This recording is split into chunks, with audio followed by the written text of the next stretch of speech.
नमस्कार दोस्तों, मैं डॉक्टर मानवेंद्र पाल और आज मैं बात करूंगा कॉन्स्टिपेशन या कब्ज के बारे में। कब्ज या कॉन्स्टिपेशन सामान्यतः पाए जाने वाली समस्या है जो ज़्यादातर घरों में पाई जाती है। शायद ही कोई घर या परिवार ऐसा हो जिसमें किसी न किसी व्यक्ति को कॉन्स्टिपेशन या कब्ज की समस्या ना होती हो। और एक चिकित्सक होने के नाते मैंने आज तक जितनी अलग अलग दवाएं कब्ज और कॉन्स्टिपेशन के लिए देखी हैं, इतनी दवाएं किसी और बीमारी के लिए कभी नहीं देखी हैं।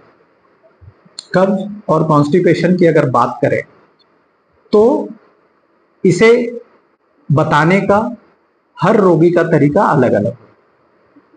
कई लोग जो दिन में 1 से 2 बार यदि मल त्याग करते हैं तो वो उसे कब्ज मानते हैं कि उन्हें एक बार में पेट साफ नहीं होता, उन्हें 2 बार जाना पड़ता है। कई लोग ऐसे हैं जो बहुत ज़्यादा समय शौचालय में बिताते हैं और वह मानते हैं कि यह कॉन्स्टिपेशन या कब्ज है, जिसके वजह से उन्हें मल त्याग में बहुत ज़्यादा समय लगता है।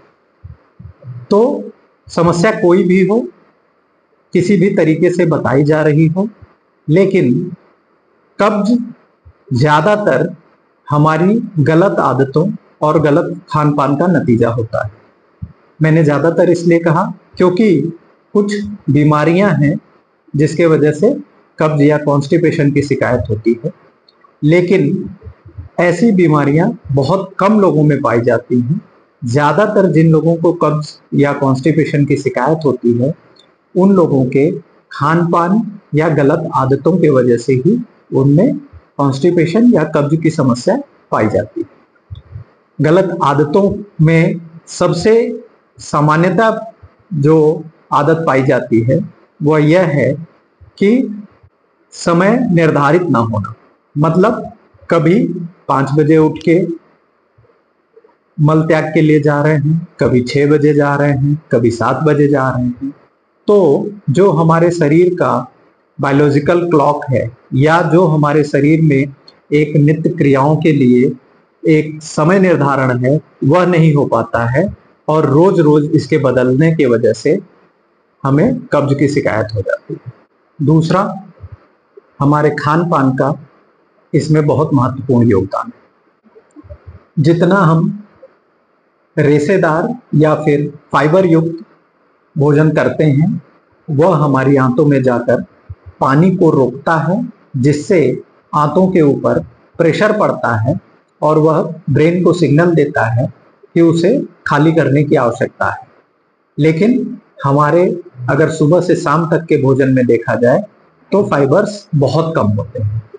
ये फाइबर हमें फलों से प्राप्त होते हैं या फिर सूखे मेवों से भी ये फाइबर प्राप्त हो सकते हैं और बीजों के इस्तेमाल से भी हमें ये फाइबर प्राप्त हो सकता है।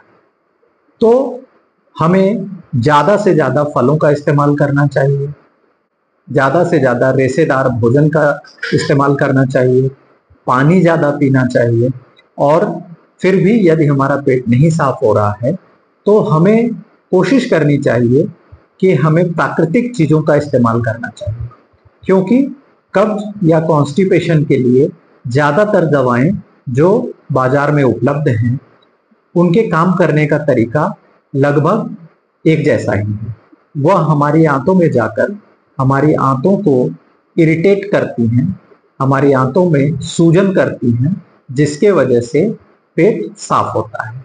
अगर बार बार सूजन हो, बार बार इरिटेशन हो, तो यह एक अलग बीमारी का कारण हो सकता है, यहाँ तक कि कभी कभी कैंसर का भी कारण हो सकता है।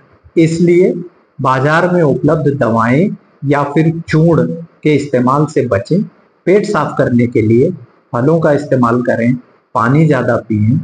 एक जो सामान्यतः मैं अपने रोगियों को बताता हूँ उसमें यह है कि रात में सोने के पहले 5-7 खजूर का इस्तेमाल करें और गुनगुना पानी पीकर सो जाएं।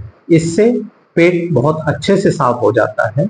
लेकिन अक्सर मरीज 1-2 दिन खाने के बाद आकर कहते हैं कि डॉक्टर साहब पेट नहीं साफ हुआ, तो मैं उन्हें यही कहता हूँ कि यह 1 दिन, 2 दिन, 4 दिन की नहीं, इसे आप जीवन पर्यंत की आदत बनाइए। धीरे-धीरे आपका पेट इसी दवा से या इसी तरीके से साफ होने लगेगा। आपको अलग से कोई दवाएं लेने की आवश्यकता नहीं पड़ेगी। धन्यवाद।